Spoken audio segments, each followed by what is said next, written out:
I've never felt less sure about anything I was going to say in a public event than the things I'm going to say now. But I'm going to say them anyway, provocative though they are, suicidal though perhaps some people might think they are, just because I think a little bit of balance is necessary. I had the honor of speaking to this event 2 years ago in 2011, and I made some comments which I'm only going to reprise very, very briefly.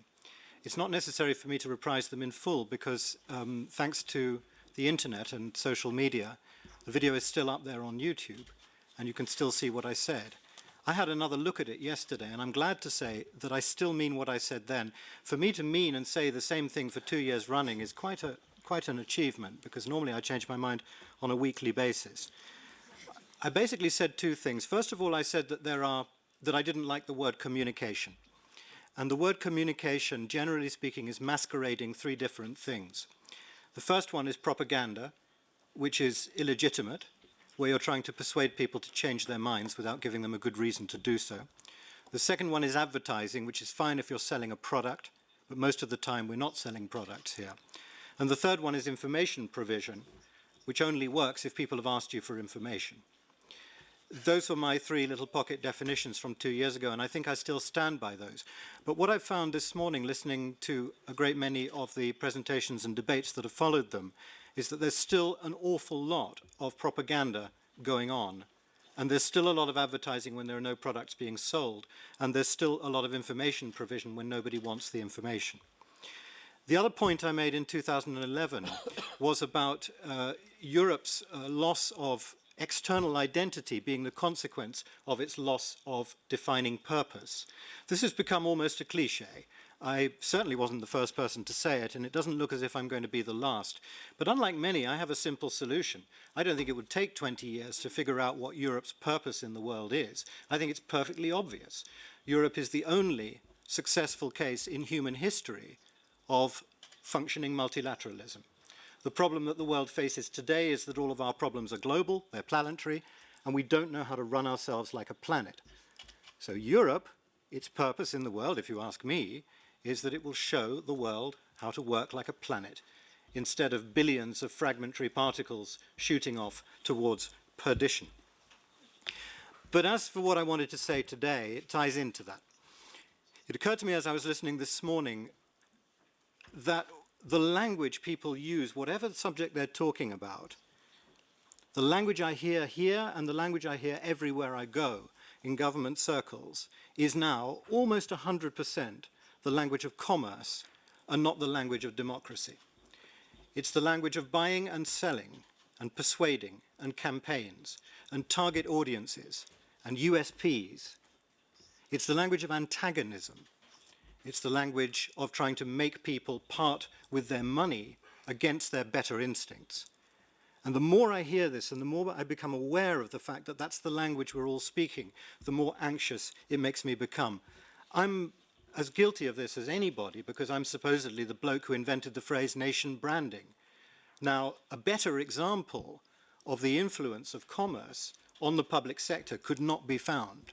And I've spent the last 15 years frantically retracting from that position. If you work for Virgin and you don't like Richard Branson's vision, well, you can leave. But if you don't like the European Union's vision, you can't so very easily leave. And I think that fundamental disconnect between where branding comes from and where it's being applied is an obstacle that I myself can no longer get over. All of this talk of the single message, aligning the stakeholders, the shared goal, to me that's not the language of a democratic community. To me, that's a huge problem because that's the language of fascism. That's the language of one purpose, one shared goal, whether you agree with it or not, that we have to stick to if we are going to achieve anything at all. It worries me more and more and more. The relationship between the salesperson and the salesperson's customer is, as I said, fundamentally a language of antagonism, because the language of commerce is the language of war. When we speak of campaigns, and we speak of strategies, all of these terms from business are terms that we have learnt from war. What is the business visionaries' most frequently recommended book? It's Sun Tzu's The Art of War, or it's Machiavelli's Il Principe. These are books about war. These are books about waging war on the consumer who is your enemy. Now, it may sound as if I'm exaggerating here, but this morning I hear a lot of public servants talking about their voters, about their taxpayers, as if they were the enemy. Not in an antagonistic way, in a friendly way, but they're talking about them as if they were the them that is the thing that's causing the problem. And if only we could make them see it our way, then things would work better and we could do our jobs better. The European Union is not a corporation, it's a community. Communities are fundamentally different things from corporations. And when I hear about local governments, for example, and not just local, but national and supranational governments spending every day enormous sums of taxpayers' money in doing communications back to those taxpayers, that makes me anxious. In all but the terminology, this reminds me horribly of the Soviet Union. These governments, they're taking our money and they're using part of that money to tell us how well they're doing and how good they are, to persuade us that they're right, that their approach is the correct one, that we should be grateful to them. How legitimate is that, I wonder? It makes me mad when I receive my monthly newsletter from my local council, a glossy newsletter paid for out of my tax money, telling me how my government is thinking about me and doing all the right things. Where are the contradictory voices? Where's the democracy in that? We don't have local newspapers much anymore in the United Kingdom, and I think that this is something which is spreading all over Europe. There is no contradictory voice, and we are sleepwalking into tyranny. That may sound like a ludicrous exaggeration, but these are the components of tyranny. And it makes me mad that they're spending my money to do propaganda against me. Luckily, of course, today, humanity in the 21st century has found its answer to completely fair, completely balanced, crazy, chaotic representation of all views. It's called the internet. It's not even necessary anymore to spend lots of taxpayers' money on putting out your message, because actually, if you're doing things right and you're earning the reputation you feel you deserve, and you're being, as a government, imaginative and courageous and consistent, and you're achieving things, the social media does your propaganda for you. Of course, there are some loonies out there who will say that you're a waste of money, but that's the way communication should be. And people should make up their own minds which of those many voices they believe in. So I want to leave you with 7 statements which are perhaps deliberately extreme. They're deliberately extreme not because I want to provoke necessarily any controversy, but because what I would like perhaps people to do is in the future, when they're carrying on with their jobs back at home, just to reassure themselves from time to time that they have thought about these provocative statements and they're quite sure that these statements do not apply in their case. Branding is fascism. Are we quite sure that when we do branding, we're not actually creeping towards fascism? Communications is propaganda, statement number 2. When we're doing communications, are we quite sure that we're not indulging in illegitimate propaganda?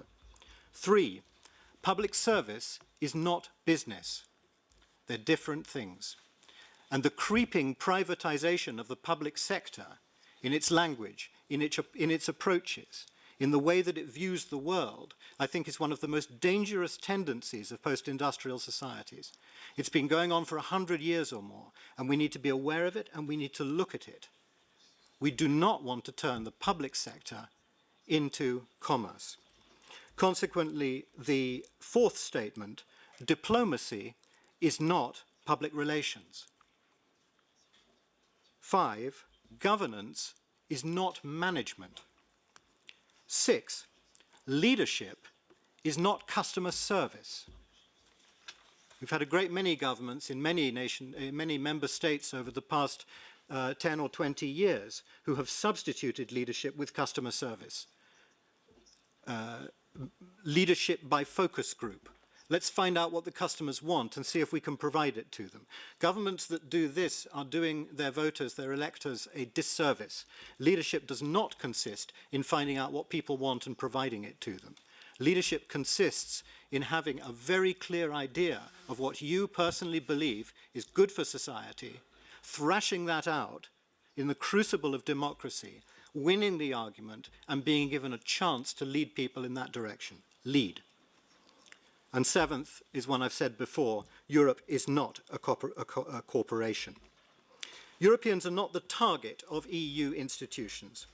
Collectively, what the European citizens are the global ambassadors for true multilateralism. As I said right at the beginning, the biggest problem on the planet is not climate change, it's not human rights, it's not terrorism, it's not the collapse of economic systems, because all of these are symptoms of one underlying problem, and that is that we have not yet figured out how to run ourselves like a planet. That's the thing that humanity needs to do in order to save itself, and that's the greatest lesson that Europe can teach it. But Europe is only going to teach the world that lesson and continue this noble experiment if the European institutions stop regarding their own citizens as targets and start treating them as what they are, which is collaborators. They are the ambassadors for this approach. So the last sentence I'll leave you with, and for the first and probably the last time in my career I've used less than my allotted time, I would say, instead of asking ourselves what we've been asking throughout this conference, what do we say to them? The question we should be asking is, what are we going to do together?